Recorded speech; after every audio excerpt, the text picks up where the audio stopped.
지금 스튜디오에는 부동산 전문가이신 박원갑 KB국민은행 수석전문위원이 나와 있습니다. 정리를 좀 해보죠. 자, 어서 오십시오. 네. 예, 뭐 여러 방향의 대책들이 나오긴 했는데 일단 작년 8.2 대책 있지 않았습니까? 이것보다는 상당히 강화된 걸로 보시는지요? 그렇습니다. 어떤 일단은 초강도 수요 압박 정책 이렇게 볼 수가 있을 것 같은데요. 종부세나 양도세를 무겁게 어쨌든 부담하는 대상들이 더 많아졌다고 보면 되고요. 그리고 그동안에 신종 이제 재테크라고 얘기를 했죠. 그래 악용되고 있다 이런 지적이 있었는데 주택 임대 사업에 대해서 이제 제동을 좀 걸었다는 점. 이른바 갭 투자라는 것도 하기 어렵게 되고 그렇습니다. 그리고 이번에 서울 쏠림 현상, 서울 불패를 차단하는 어떤 그런 측면들도 있는 것 같아요. 그러니까 투자 목적에 어떻게 보면 갭 투자라든지 원정 투자에 대해서 어쨌든 차단을 해서 주택 시장을 전반적으로 실거주하는 사람에게 대해서만 양도세나 여러 가지 혜택을 주겠다 이런 어떤 특징을 갖고 있다고 봐야 될 것 같습니다. 이제 1주택자에 대한 종부세 강화 이렇게 할 것이다라는 얘기가 있었는데 오늘 또 뭐 9억에서 6억으로 내린다는 오보 소동도 있긴 했습니다만 결과적으로 1주택자는 좀 뺀 셈이 됐는데 자 이렇게 하면 이제 요즘 얘기하는 똘똘한 한 채 사자 뭐 이런 분위기가 더 커지는 건 아닌가요? 어떻습니까? 어떻게 보십니까? 저는 오히려 반대로 보고 있는데요. 이번에 1주택자 특히 고가 1주택자가 되겠죠. 똘똘한 한 채 흐름을 차단하겠다 이런 게 들어있는데 어떤 점에서 그렇게 보시는지? 일단은 1주택자 특히 이제 고가 주택 대해서는 대출을 이제 뭐 어쨌든 안 해주겠다.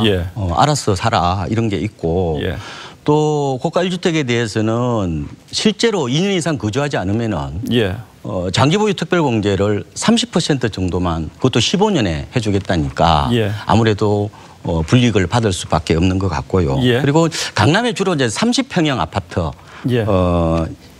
주로 18억에서 23억 아파트에 해당되는 건데 우리가 세법 개정안에서는 그게 세율이 올라가지 않았거든요. 그런데 이번에는 0.5에서 최대 0.9%까지 이제 부과를 하기 때문에 어쨌든 똘똘한 한 채에 대해서도 현상도 확실하게 좀 완화될 것이다 이렇게 보시면 그렇죠. 제동을 건 거죠. 그러면 조금 저가주택 쪽으로 수요가 갈 수가 있겠죠. 계속 좀 진행해 보죠. 자 이제 집값이 잡히려면 또 좀 거래도 좀 생겨야 되는데 지금 양도세는 또 이제 강화하게 되지 않습니까? 이렇게 되면 당분간 거래가 많이 줄지 않겠습니까? 아마 수요자들이 심리가 위축이 된다는 것은 거래 감소로 이제 이어질 수밖에 없다고 보고요. 뭐 이론적으로야 뭐 어떻게 보면 다주택자들이 퇴로를 또 열어주라 이런 얘기 하는데 그 양도세를 낮추라는 거거든요. 근데 현실적으로 또 팔아다가 또 사는 부분도 있고 시장을 자극할 수 있기 때문에 그게 쉽지 않았던 것 같고요. 근데 전반적으로 지금 보면은 다주택자들이 지금 여전히 팔 수가 없는 상황이잖아요. 그러면 매물 가뭄 현상 이게 아마 당분간 좀 지속이 될 가능성이 있다. 그런데 거래가 줄게 되면 당장 이제 집을 팔아서 현금을 마련해야 하는 분들 같은 경우에는 어쩔 수 없이 급매물을 내놓을 테고 이렇게 되면 집값은 좀 떨어질 수 있다 이렇게 보시는지? 약간 숨고르기로 봐야 될 것 같고요. 일부 정부 정책에 민감한 재건축 같은 경우에는 약세 가능성이 조금 있다고 보입니다. 다만 그게 다주택자들이 내놓는 게 아니라 1주택자들이라든지 교체 수요 있지 않습니까? 이쪽에서 매물이 약간 나오면서 조금 조정받을 가능성이 있다 이렇게 보고 있습니다. 그런데 뭐 단기적으로는 이제 박 의원 말씀하신 것처럼 이제 추격 매수하시는 분들 이런 분들은 좀 주춤할 가능성이 있지만 장기적으로는 잘 모르겠다 이런 얘기도 하는데 결국은 뭐 세금이라든지 대출 규제 이런 것보다는 금리를 올려야 한다 이런 얘기도 있거든요. 장기적으로 좀 추세적으로 집값 잡기 위해서는 어떤 대책이 필요하다고 보십니까? 저는 무엇보다 무주택자들의 불안 심리를 진정시켜야 된다.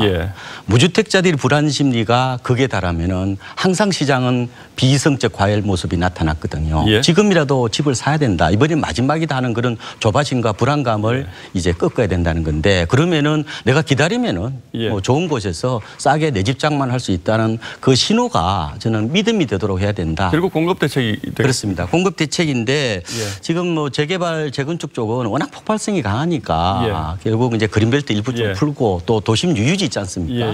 이런 걸 이제 일부 개발하기도 하고 또 역세권 개발 이런 걸 해서 약간 전공법보다는 우회 전략을 통해서 공급을 확대하겠다 이런 뜻을 담고 있다고 분석을 하고 있습니다. 그 대책은 정부가 다음 주에 내놓겠다는 거죠? 그렇습니다. 이제 줄줄이 이제 대책이 나올 겁니다. 잘 들었습니다. 박원갑 국민은행 수석 전문위원이었습니다. 고맙습니다. 예.